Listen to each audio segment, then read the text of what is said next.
Hello बच्चों, vertex classes में आपका स्वागत है। आज हम लोग एनसीईआरटी का फिजिक्स के पहले चैप्टर का क्वेश्चन नंबर 3 करने जा रहे हैं। Check that the ratio K E square G M E M P is dimensionless. जो वैल्यू दी गई है, ये रेशियो दिया गया है, उसकी जो वैल्यू होती है वो डायमेंशनलेस होती है। Look up A table of physical constant and determine the value of this ratio. और कह रहा है कि जो इनके कांस्टेंट होते हैं, उनकी जो वैल्यू होती है, उनका जो रेशियो होगा वो हमें डिटरमाइन करना है। What does the ratio signify, और ये रेशियो क्या सिग्निफाई कर रहा है ये हमें बताना है। और हिंदी मीडियम वाले भी देख लें। जांच द्वारा सुनिश्चित करें कि K E square divide by G M E M P विमाहीन है। इनकी जो राशि है, ये अनुपात है, ये विमाहीन है। भौतिक नियतांकों की सारणी देखकर इस अनुपात का मान ज्ञात कीजिए। अब हम भौतिक सारणी जो देखेंगे उसके अनुपात का जो मान होगा वो हमें निकालना है और ये बताना है कि अनुपात क्या बताता है। इतना क्वेश्चन आपको दिया गया है। अब हम लोग स्टार्ट करते हैं। सबसे पहले हमें फाइंड क्या करना है, हमें K E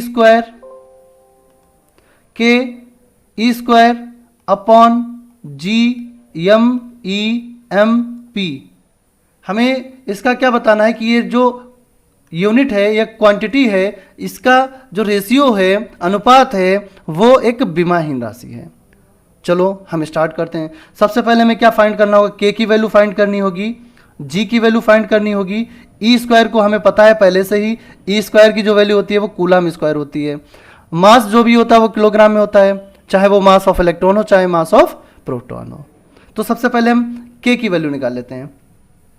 F equal to होता है फार्मूला के Q1 Q2 upon R square. ये कूलाम के नियम में हमने पढ़ रखा है पहले से ही, तो वहाँ से हम लोग के की वैल्यू फाइंड कर सकते हैं। तो देखिए यहाँ पे तिरछा गुणा किया जाता है, तो क्या हो जाएगा, एफ इंटू आर स्क्वायर हो जाएगा, के हो जाएगा Q1 Q2 हो जाएगा। यहाँ से के की वैल्यू निकालने के लिए के वहीं पे रहेगा, एफ हो जाएगा into R square divide by Q1 into Q2। तो के बराबर क्या हो जाएगा देखते हैं। एफ तो न्यूटन होता है, चलो लिख दिया न्यूटन। ये हो जाएगा मीटर स्क्वायर हो गया, न्यूटन मीटर स्क्वायर। फोर्स का होता है न्यूटन, आर होती है रेडियस, रेडियस का मतलब मीटर, स्क्वायर चढ़ा है तो पहले से इस पर हमने मीटर स्क्वायर कर दिया, बटे इसकी यूनिट होती है सी, मतलब ये हो गया। Q2 की वैल्यू भी C होती है, लिख दिया। तो K इक्वल टू क्या हो गया, Newton, sorry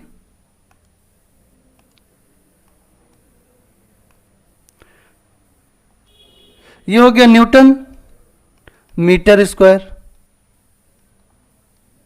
divide by coulomb square. तो K की वैल्यू क्या हो गई, न्यूटन, के की वैल्यू हो गई न्यूटन मीटर स्क्वायर, और ऊपर जाएगा ये सी। अगर पावर नीचे होती है तो प्लस में, अगर है तो ऊपर जाएगी माइनस में हो जाएगी। न्यूटन मीटर स्क्वायर सी माइनस 2, कूलाम की पावर माइनस 2। अब हमें के की वैल्यू फाइंड हो गई। अगर हम देखें यहां से के की वैल्यू ये फाइंड हो गई। अब हमें ई तो पहले से ही पता है, ई की जो वैल्यू होती है वो होती है कूलाम। तो अगर 2 बार लिखा है तो इसका मतलब क्या हो गया, ई स्क्वायर की वैल्यू निकल आएगी कूलाम स्क्वायर।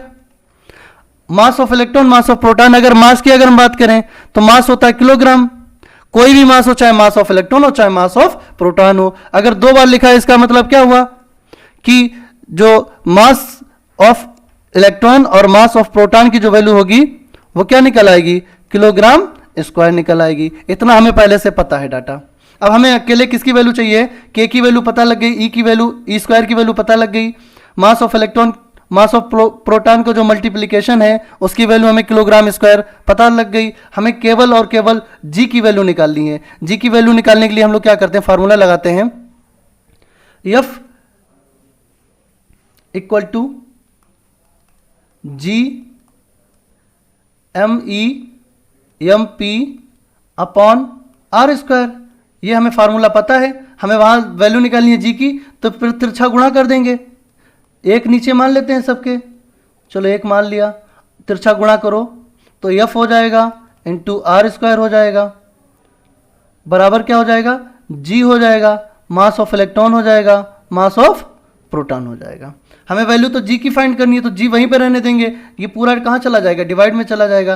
तो जी इक्वल टू हो जाएगा F into R square upon mass of electron into mass of proton. चलो भाई निकालते हैं इसकी यूनिट। एफ की यूनिट न्यूटन, आर की यूनिट मीटर स्क्वायर, चलो न्यूटन मीटर स्क्वायर हो गया। डिवाइड में क्या लिखा है, मास की बात हो रही है, मास ऑफ इलेक्ट्रॉन और मास ऑफ प्रोटॉन का जो वैल्यू हमने निकाला है पीछे वाले पेज पे अगर हम देखेंगे तो हम पहले से ही निकाल चुके हैं, इसका किलोग्राम स्क्वायर ये होता है, ये पीछे अभी हमने निकाल के दिखाया भी है। अब हमें किसकी वैल्यू पता लग गई, जी की वैल्यू पता लग गई। जी की वैल्यू अगर हम सिंप्लीफाई करते हैं तो ये हो जाएगा न्यूटन मीटर स्क्वायर, और ये किलोग्राम अगर ऊपर ले जाएंगे तो किलोग्राम माइनस 2, ये हमारी निकल आई जी की वैल्यू।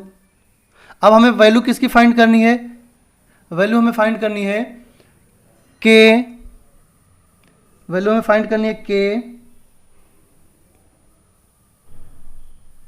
ई square, K E square upon G M E M P.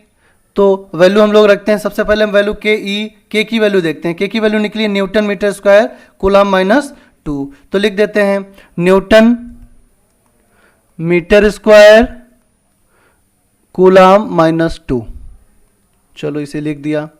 फिर ई स्क्वायर, के की वैल्यू हम लोग पहले से निकाल चुके हैं, क्या निकाला हमने, newton metre square coulomb minus 2, ये तो हमने के की वैल्यू निकाली है। उसके बाद हमने ई की वैल्यू भी निकाली थी, ई स्क्वायर की वैल्यू निकली थी सी की पावर 2 कूलम स्क्वायर निकाला था।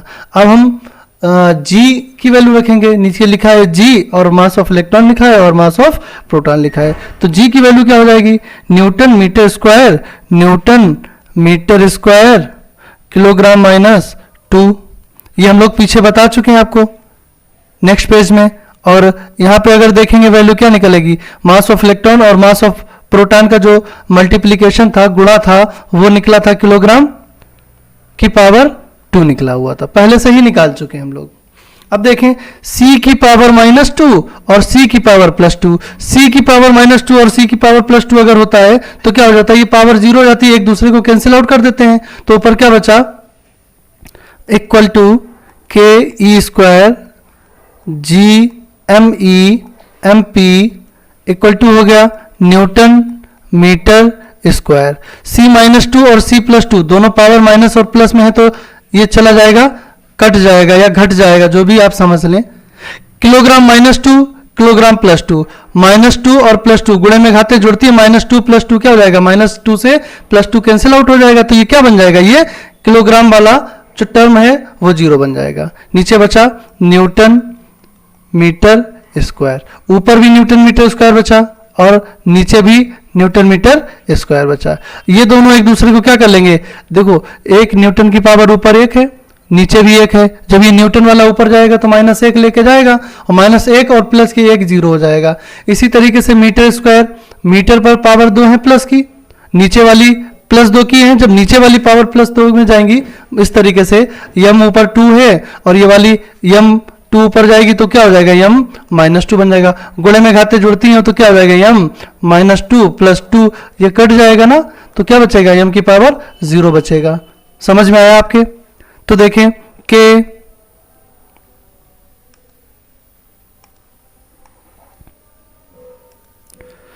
के E square G M E M P की जो वैल्यू होगी ये पूरी चली जाएगी तो क्या हो जाएगा, यम 0 हो जाएगा, यल 0 हो जाएगा, टी 0 हो जाएगा।